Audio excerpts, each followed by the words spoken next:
महात्मा ज्योतिराव फुलेचं नाव काढलं तर कोणाचं नाव येते रे? क्रांतिज्योती सावित्रीबाई फुले. बाबासाहेबांचं नाव काढलं तर त्याच्या मागे कोणाचं नाव येते?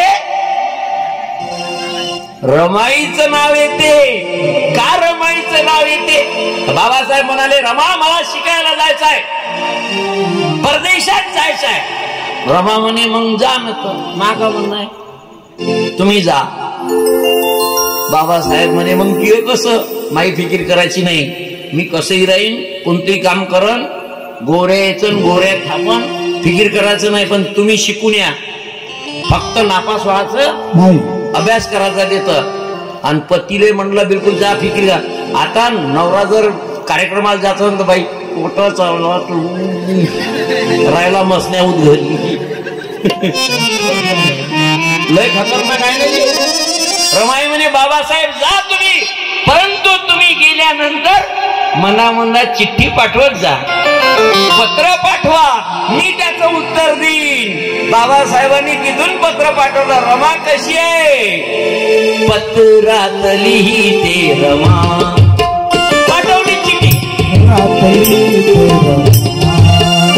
माझी चिंता न करता शिका, माझी चिंता न करता शिका, मी परिवार सांभाळते.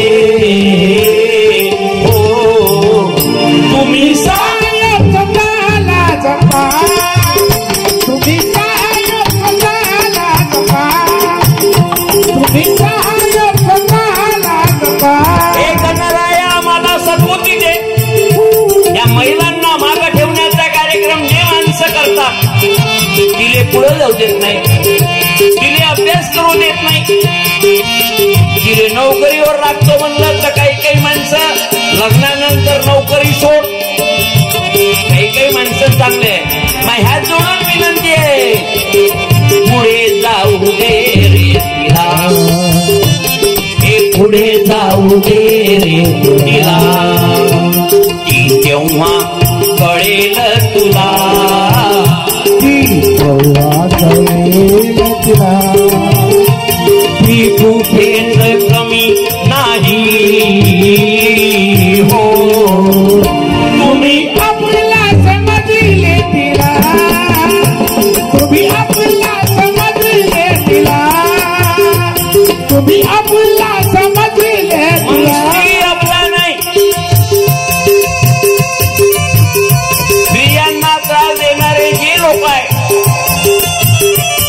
त्याच्यावर करणार याची कृपा होत नाही. म्हणून आम्ही सर्व एक आहो, हम सब एक है.